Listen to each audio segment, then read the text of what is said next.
Hi, friends. It's Andrew, and today I'm back with another solo bonus episode.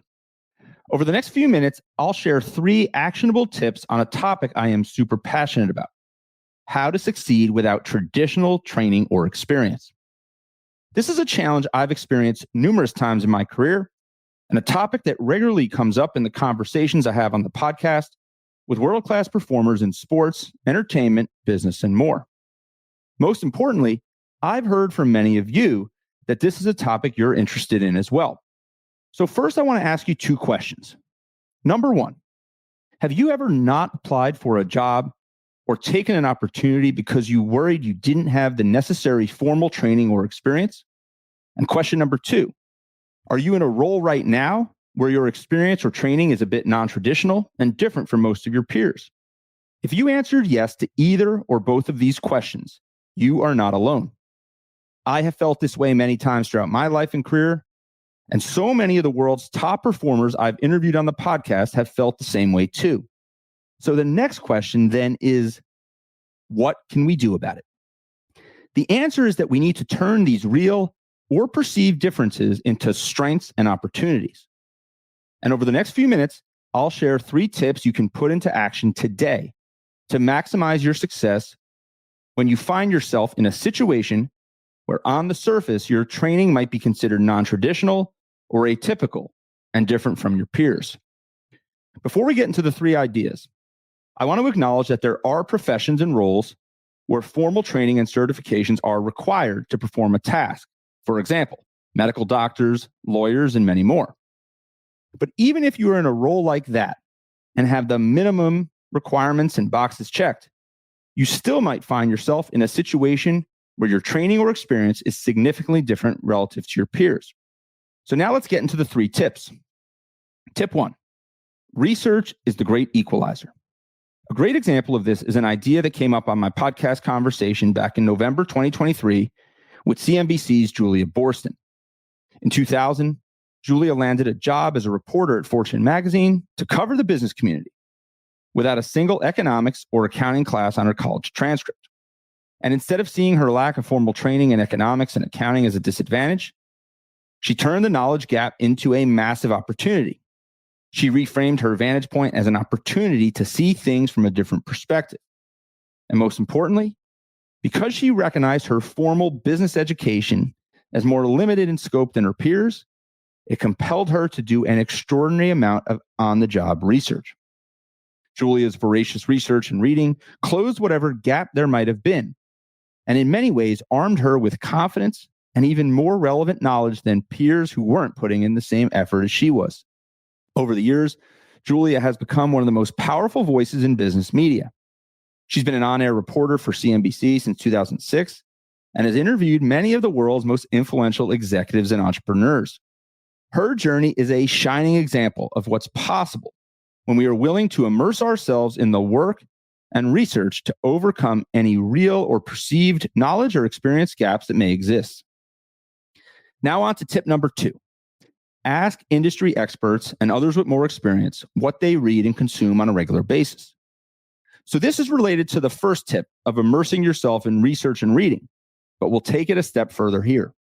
I am a huge fan of asking other successful people in your industry or domain of focus to recommend books, articles, blogs, podcasts, and other content that they've found relevant and helpful.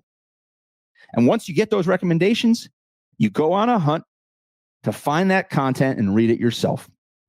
This is an idea I remember putting into practice early on in my career when I was jumping into a role that I didn't have the, quote, traditional training and experience for. During the interview process, I saw a book on my future boss's shelf that was related to the work I'd be diving into. That night, I ordered the book on Amazon and read it cover to cover before starting the job. It gave me confidence right out of the gates and gave me a powerful reservoir of information to tap into as I began my work. This idea of asking others what they read is something I continue to practice. A few years ago, I asked a bunch of past podcast guests to share their favorite books. I compiled the 85 book recommendations that I received into a list that you can download for free at www.everybodypullsthetarp.com/booklist. I'm planning on updating the list in the upcoming months, so stay tuned. Now on to tip number 3. Tip number 3 is create your own practice reps. One of the biggest unlocks to our success is finding ways to create your own practice reps. So what do I mean by this? Instead of waiting for others to give you an opportunity to practice a craft, create your own opportunities for practice. This idea has come up a bunch in conversations I've had on the podcast. Home designer Shay McGee is a great example of this. I talked about Shay on last week's solo episode, but it's such an important idea that it's worth talking about again. The background on Shay is this. Today, Shay is one of the most celebrated home designers on the planet, and she's the star of the hit Netflix show Dream Home Makeover. But long before she was designing custom 10,000 square foot homes and sharing her talents on Netflix, she practiced by taking on design projects in her own home. And her first project for a client wasn't a massive one either. She kept it simple. Her first client hired her to design bookshelves. Another great example of this idea of getting your own practice reps is something that Ted Lasso star Cristo Fernandez told me when I interviewed him on the podcast back in February 2022. When injuries derailed Cristo's pro football career, he decided that he wanted to be an actor. And here's what Cristo told me that I will never forget. Quote, "Nobody was going to give me an opportunity," end quote, he said. So what did Cristo do? How did he put in motion the series of events that would help him ultimately become an actor?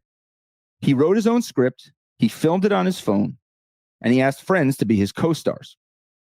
Cristo didn't wait for someone to give him permission to be an actor. He went out and he made himself an actor. And ultimately, he went on to land a starring role on one of the biggest shows in TV history, Ted Lasso. So this idea of just getting started that Cristo shared when him and I talked on the podcast is similar to how my journey hosting this podcast began. When I started the podcast, I put nearly all of my focus into the interviews. I started with just a basic headphone and microphone set that I had in my house, and I didn't even have editors helping me until approximately episode number 40.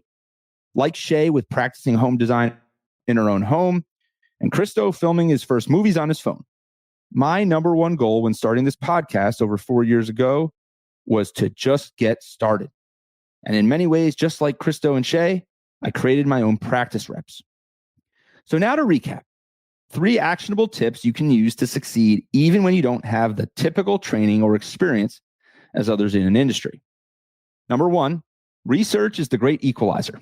You can close real or perceived knowledge gaps by immersing yourself in books, newsletters, podcasts, and other content about a topic. Number 2, ask others in the industry what they read and what info they consume on a regular basis. This is a huge unlock in accelerating your learning, and it's something that I have done a ton throughout my career. I highly encourage you to give it a try. Number 3, create your own practice reps. You don't always need someone else's permission to get started. Just find ways to start getting practice today. Okay, my friends, that's where we're going to leave it. If you want to listen to any of the podcast conversations I referenced over the past few minutes, you can find them all in the Everybody Pulls the Tarp podcast feed. Now, don't forget to make sure you are following Everybody Pulls the Tarp in your favorite podcast app. Every week, I talk with Olympians, pro athletes, TV stars, Grammy winners, best-selling authors, and other high performers to uncover their success secrets. You'll get a behind-the-scenes look at the techniques, processes, and mindsets powering the world's most successful people. And every conversation is jam-packed with inspiration and actionable ideas we all can apply to our own lives, personally and professionally. All right, friends, until next time, keep pulling the tarp, and I'll talk to you soon.